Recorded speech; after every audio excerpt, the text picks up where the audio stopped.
السلام علیکم ورحمۃ اللہ وعلیکم وبرکاتہ۔ السلام ورحمۃ اللہ وبرکاتہ۔ وعلیکم السلام۔ جی شیخ، میرا یہ کوشچن تھا جوائنٹ فیملی کے تعلق سے۔ ہسبینڈ وائف ہے، بیوی مطالبہ کر رہی ہے جوائنٹ فیملی سے الگ ہونے کا۔ جوائنٹ فیملی میں بہت سارے اختلاف ہے، بیوی کو تکلیف ہے اور فتنے بھی بہت سارے ہو جاتے ہیں، تو بیوی کو نہیں رہنا ہے جوائنٹ فیملی میں، مگر شوہر چاہتے ہیں کہ رہو جوائنٹ فیملی میں، تو ابھی وہ بیوی کیا کرے گی؟ دیکھیے سب سے وہ پہلی چاہ بات رہی تو کہ یہ ہے جی جی سب سے پہلی بات تو یہ ہے کہ بیٹے کو باپ سے الگ کرنا، والدین سے الگ کرنا، یہ کوئی اچھی بات نہیں ہے، جو ہمارے معاشرے کے اندر بہت تیزی سے پھیل رہی ہے۔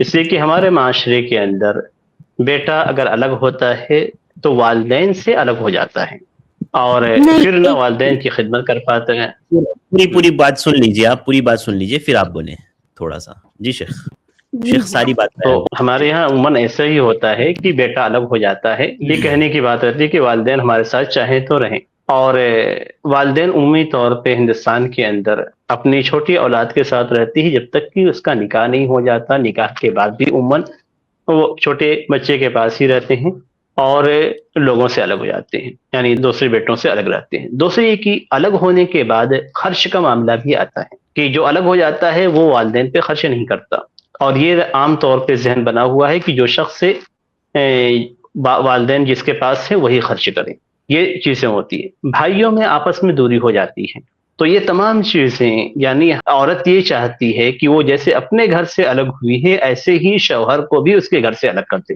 یہ نچوڑ ہوتا ہے ہندوستان کے اندر۔ کیوں؟ پردے کا معاملہ ہے تو پردہ کرے، اس چیز پہ فوکس کرے کہ میں پردہ کر کے رہوں گی، اس چیز پہ زور دے۔ وہاں پہ پردے کا معاملہ ہے تو پردہ رکھے، اگر کوئی اور پریشانی ہے تو اس پریشانی کو برداشت کرے، لیکن اس طریقے سے یعنی خاندان کو، گھروں کو بکھیرنا اور اس میں اختلاف پیدا کرنا یا والدین سے دور کرنا، یہ درست نظر نہیں آتا ہے۔ تو تھوڑا اس پوائنٹ پر جو ہے روشنی ڈال دیجیے شیخ، کہ اگر اور بھی بھائی بہن ہیں اور بے پردگی ہو رہی ہے اور مشکل ہو رہی ہے، عورت چاہتی ہے کہ رہیں لیکن بہت مشکلات اس کے لیے آ رہی ہیں، تو وہ اس کو کیا کرنا چاہیے ایسی خاتون کو؟ دیکھیے سب سے جو اہم بات ہوتی ہے کہ وہ مالی استطاعت کس حد تک انسان کے پاس ہے۔ اگر مالی استطاعت اس کے پاس ہے اور وہ انہی جگہ پہ بنا کے اپنا الگ پردے میں رہ سکتی ہے تو ٹھیک ہے، اسے بنا کے رہنا چاہیے۔ دوسری کہ عورت کے لیے اہم یہ ہے کہ وہ پردہ میں رہے، اور پردے کا مطلب یہ نہیں ہوتا کہ سر سے پاؤں تک نقاب لگا کر ہی اور حجاب پہن کر ہی رہے، نہیں، بلکہ اپنے بدن کو ساتر رکھے، اپنے چہرے کو ڈھانپے رکھے، یہی اس کے لیے کافی ہے۔ ہاں اگر ایسی صورت ہے کہ بالکل ممکن نہیں ہے تو چاہیے کہ قریب میں کسی جگہ پہ وہ اپنے فلیٹ لے لے یا مکان بنا لے، اور اس میں رہے کہ اس کا تعلق والدین کے ساتھ اور بھائیوں کے ساتھ بھی جڑا رہے، اور وہ اپنی فیملی کے ساتھ بھی پردے کے ساتھ رہ سکے۔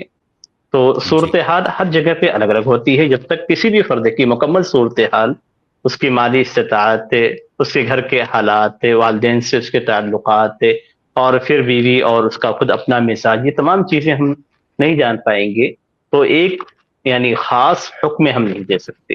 عمومی طور پہ ہم یہی کہیں گے کہ خاندان بگڑنا نہیں چاہیے، گھر بگڑنا نہیں چاہیے، اور کسی بھی طرح کی شرعی مخالفت بھی نہیں ہونی چاہیے۔ جی بہتر ہے شیخ۔ جی سسٹر آپ پوچھیں ابھی۔ جی شیخ، میاں بھی عمر دراز ہے، ان کے بچوں کے بچے ہیں، ایون وہ خود دادا دادی نانا نانی ہیں، تو اس صورت میں اگر مطلب بیوی الگ ہونا چاہتی ہے کیونکہ دونوں عمر دراز ہے، ان کے بچوں کے بچے ہو گئے ہیں، تو اب اختلاف بڑھ گئے ہیں، بیوی نہیں رہنا چاہتی ہے، تو پھر بھی شوہر الگ نہیں ہونا چاہتے، تو اب اس معاملے میں سوال پوچھنا۔ یہاں پہ پردے کا کوئی مسئلہ ہی نہیں ہوتا، اسی کہ اس کے اولاد ہیں، اولاد کی اولاد ہیں، تو پردے کا کوئی مسئلہ نہیں ہے۔ تو بیوی کا یہاں پہ مطالبہ کرنا یعنی باپ کو اپنے بیٹوں سے، پوتوں سے الگ کرنا، یہ درست نہیں ہے، یعنی صرف بہو کی وجہ سے یہ کرنا درست نہیں، اس لیے کہ جس طریقے سے ماں اور بیٹے کو جدا نہیں کیا جا سکتا ہے، ایسے ہی باپ اور بیٹوں کو جدا نہیں کیا جائے گا۔ تو یہ مطالبہ کرنا بیوی کا درست نہیں ہے، شرعی اعتبار سے اس کو مطالبے کا حق حاصل نہیں ہے۔ اگر آپ صحیح بات مانیں تو بیوی کو اس طرح کے معاملات میں الگ ہونے کا مطالبہ کرنا اور صرف اپنے ذات کے لیے یہ درست نہیں ہے، شریعت میں اس کو حق حاصل نہیں ہے۔ جی